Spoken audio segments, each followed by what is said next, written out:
مشترکہ دشمن سے جنگ کریں گے۔ صحیح مسلم میں ہے کہ مسلمانوں اور عیسائیوں میں جنگ عظیم برپا ہوگی۔ ابو داؤد میں حضرت معاذ بن جبل رضی اللہ عنہ وارضاہ کی روایت ہے، فرماتے ہیں رسول اللہ صلی اللہ علیہ وسلم نے فرمایا جنگ عظیم، قسط دنیا کی فتح اور دجال کا خروج، یہ تینوں کام صرف 7 مہینے کے اندر۔ یہ نشانی ہیں جن سے اندازہ ہوگا کہ اب دجال نکلنے ہی والا۔ صحیح مسلم میں ہے فرات کے کنارے سونے کا پہاڑ ساحل، تلواروں کا دور لوٹ آئے گا۔ صحیح مسلم کی روایت کے مطابق جس میں اس فتح کا ذکر ہے وہاں یہ الفاظ ہیں، مسلمان زیتون کے درختوں سے اپنی تلواریں لٹکا کر مال غنیمت تقسیم کر رہے ہیں۔ دجال نکلے گا کہاں سے؟ ترمذی میں، مسند احمد میں، ابن ماجہ میں ابو بکر صدیق رضی اللہ عنہ وارضاہ سے روایت ہے، رسول اللہ صلی اللہ علیہ وسلم نے فرمایا الدجال یخرج من ارض بالمشرق، دجال مشرق سے نکلے گا، اس زمین سے یقال لها خراسان، جس کو خراسان کہا جاتا ہے۔ اس کی اتباع کرنے والی اقوام کے چہرے جیسے ڈھال ڈھلی ہوئی ہو اس طرح کے چپٹے ہوئے چہرے ہوتے ہیں۔ صحیح مسلم میں حضرت انس سے روایت ہے رضی اللہ عنہ وارضاہ، فرماتے ہیں رسول اللہ صلی اللہ علیہ وسلم نے فرمایا یخرج الدجال من یہودیہ اصفہان معه 70,000 من اليہود، خراسان کے اندر اصفہان ہے، اصفہان میں بستی یہودا ہے، دجال یہاں سے نکلے گا اور دجال کو ماننے والے 70,000 یہودی اس کے ساتھ ہوں گے۔ 70,000 عبداللہ ابن سبا کے پیروکار، عبداللہ ابن سبا کے ماننے والے 70,000 اس کے ساتھ ہوں گے۔ صحیح مسلم میں حضرت حفصہ رضی اللہ تعالی عنہ کی روایت ہے، فرماتی ہے دجال غصے کے عالم میں خروج کرے گا۔ اس کی شکل و صورت کیسی ہوگی؟ صحیح بخاری کے اندر ابن عمر رضی اللہ عنہما کی روایت ہے، رسول اللہ صلی اللہ علیہ وسلم نے فرمایا دجال دہنی آنکھ سے کانا ہوگا، اس کی آنکھ کیا ہے؟ گویا پھولا ہوا انگور۔ صحیح مسلم میں ہے حضرت انس سے روایت، رسول اللہ صلی اللہ علیہ وسلم نے فرمایا دجال کانا ہے، اس کی دونوں آنکھوں کے درمیان کافر لکھا ہوا ہوگا، جس کو ہر مسلمان اہل ایمان پڑھ لے گا، وہ پڑھا لکھا ہو یا ان پڑھ ہو، اس کے ماتھے پہ کاف یہ لکھا ہوا، کاف الف، یہ کافر ہے، اس کی آنکھوں پہ لکھا ہوا۔ یہ ساری حدیثیں سن کر دل میں سوال پیدا ہوتا ہے، کیا دجال دنیا میں موجود ہے؟ کیونکہ عجیب اور غریب نظریات اہل ایمان، اہل اسلام، مسلمانوں میں پھیلے ہوئے، مسلمان عجیب و غریب عقائد کا شکار ہیں۔ کس قسم کے؟ یہ ہمارے ہاتھ میں رسائل و مسائل سید ابو الاعلی مودودی صاحب کی، اس کا صفحہ نمبر 35 پہ سائل سوال کرتا ہے، قرآن و حدیث میں بہت سے ایسے امور بیان ہوئے ہیں جنہیں زمانہ حال کی تحقیقات غلط قرار دیتی ہیں۔ مثلا کانا دجال کے متعلق مشہور ہے کہ وہ کہیں قید میں ہے، تو آخر وہ کون سی جگہ ہے جہاں دجال قید میں ہے؟ آج تو دنیا کا کونا کونا انسان نے چھان مارا ہے، لیکن کانے دجال کا کہیں پتہ نہیں لگا۔ اب بتائیے سید صاحب کہ وہ کہیں ہے بھی یا نہیں؟ صفحہ 37 پہ مودودی صاحب جواب دیتے ہیں، ان کی عزت و احترام اپنی جگہ پہ، لیکن آپ کے اور میرے کلمے میں نام آیا ہے محمد رسول اللہ، آپ کی اور میری آذان میں نام ہے امام اعظم محمد رسول اللہ صلی اللہ علیہ وسلم۔ اور نبی سے پیار کا تقاضا یہ ہے کائنات ایک پلڑے میں ہو، امام کائنات کی بات ایک پلڑے میں ہو، کائنات کو ٹھوکر ماری جا سکتی ہے، محمد کی بات چھوڑی نہیں جا سکتی۔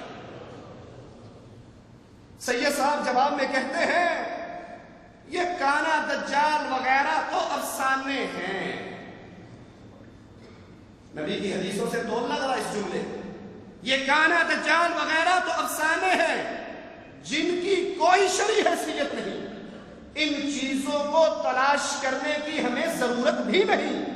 عوام میں اس قسم کی جو باتیں مشہور ہوں، ان کی ذمہ داری اسلام پہ نہیں، اور ان میں سے کوئی چیز اگر غلط ثابت ہو جائے تو اسلام کو نقصان نہیں پہنچتا۔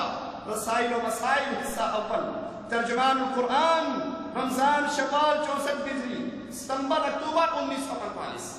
اس کو سامنے رکھیے اور آئیے اس کی زبان کے جملے سنتے ہیں جس نے اپنے صحابی سے کہا تھا اللہ کی قسم لکھ، اس زبان سے جو ادا ہوگا حق ادا ہوگا، اس زبان سے جھوٹ ادا ہو سکتا۔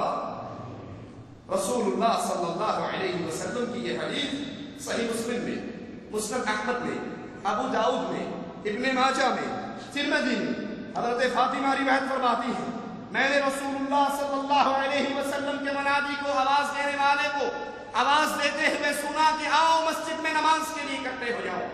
میں بھی نکلی، رسول اللہ کے ساتھ نماز پڑھی صلی اللہ علیہ وسلم۔ میرے نبی کا نام آئے تو کہا کہ صلی اللہ علیہ وسلم۔ آقا نے کہا تھا اس کا نام خاک آلود ہو، خاک آلود ہو، خاک آلود ہو۔ صحابہ نے کہا کس بدنصیب کا یا رسول اللہ صلی اللہ علیہ وسلم؟ کہا جس کے سامنے میرا نام لیا جائے مجھ پہ درود، انگوٹھے چومنے کافی رہے گا، درود نہ پڑے یہاں سے چومے یہاں، کیوں جی کیوں چومتے ہو؟ ارے وہابی گستاخوں کو کیا پتا ان انگوٹھوں میں نور ہے، اس نور کو چومتے ہیں، استنجا کرتے ہیں، یہ نور کہاں بھاگ جاتا ہے؟ نبی کا نام آئے تو کہے صلی اللہ علیہ وسلم۔ فاطمہ کہتی ہے میں نے رسول اللہ صلی اللہ علیہ وسلم کے ساتھ نماز ادا کی، اللہ کے نبی صلی اللہ علیہ وسلم نے فرمایا بدبخت تو کون ہے؟ کہنے لگا میں جاسوس ہوں۔ کہا کس کا؟ کہا اس ویرانے میں داخل ہو جاؤ، وہاں ایک آدمی تمہاری خبر سننے کے لیے دیکھا۔ کہا میں ڈر گیا، ہم ڈر گئے کہیں یہ شیطان نہ ہو، تیز چلتے ہوئے ہم اس ویرانے میں داخل ہوئے۔ وہاں اتنا بڑا شخص دیکھا کہ اتنے بڑے جسم والا ہم نے آج تک کوئی آدمی نہیں دیکھا تھا۔ ہم نے کہا بدبخت تو کون ہے؟ کہا میری خبر تو تمہیں مل ہی جائے گی، تم بتاؤ تم کون ہو؟ ہم نے کہا ہم تو عرب ہیں، 1 مہینہ بھٹکتے ہوئے اس جزیرے پر پہنچے ہیں۔ کہا اچھا مجھے یہ بتاؤ شام کے نخلستان کی خبر دو، کیا وہ پھل لاتا ہے؟ کہا ہاں۔ کہا قریب ہے وہ پھل نہیں لائے گا۔ مجھے عرب کے نبی کی خبر دو۔ کہا وہ ہجرت کر کے مکہ سے مدینہ چلا گیا، اس کی اپنی قوم سے جنگیں ہوئی، وہ فاتح قرار پایا۔ اس نے کہا کیا لوگوں نے اس کی طاعت کی؟ کہا ہاں۔ کہا لوگوں کے لیے یہی بہتر تھا۔ پھر سوال کرتا ہے اور کہتا ہے میرے بارے میں پوچھتے تھے، میں دجال ہوں، عن قریب نکلنے والا ہوں۔ مودودی صاحب کہتے ہیں وہ کہیں بندھا ہوا ہونا افسانہ ہے، اور نبی کی زبان سے نکل رہا ہے کہ اس نے کہا میں دجال ہوں، عن قریب نکلنے والا ہوں، مجھے اجازت ملنے والی ہے، میں 40 دن اس دنیا میں رہوں گا اور پوری دنیا کو فتح کر لوں گا، مکہ و مدینہ میں نہیں جا سکوں گا۔ اغیار کی بستیوں کی طرف نسبتیں جوڑنے والوں، ہندوستان کی بستیوں سے رشتے جوڑنے والوں، جوڑنا تھا تو محمد کی بستی سے رشتہ جوڑتے۔ بریلی اور دیوبند میں تو دجال پہنچ جائے گا، مکہ مدینے میں دجال۔ کائنات میں سب سے پیاری بستی ہے مکہ مدینہ کی، سب سے پیاری ہستی ہے محمد رسول اللہ۔ نہ مکہ مدینہ سے پیاری کوئی بستی ہے، نہ محمد سے پیاری کوئی ہستی ہے صلی اللہ علیہ وسلم۔ کہا جاؤں گا مکہ مدینہ کی طرف، فرشتے ننگی تلواریں لہراتے ہوئے ہوں گے، میں وہاں پر نہیں جا سکوں گا۔ فاطمہ فرماتی ہے رسول اللہ صلی اللہ علیہ وسلم نے 3 مرتبہ اپنے منبر پہ چھڑی ماری اور کہا یہ طیبہ ہے، یہ مدینہ طیبہ ہے۔ میں تمہیں نہیں کہا کرتا تھا، میں تمہیں دجال کے متعلق نہیں بتایا کرتا تھا، تمیم داری کی یہ بات مجھے اچھی لگی، کیوں؟ کیونکہ یہ میری باتوں کے مطابق ہے، مکہ و مدینہ کے اندر دجال نہیں آ سکتا۔ خبردار، دجال مشرق میں ہے، دجال مشرق میں ہے، دجال مشرق میں ہے، یہ افسانے نہیں، سید صاحب کی باتوں کے مطابق یہ افسانے نہیں۔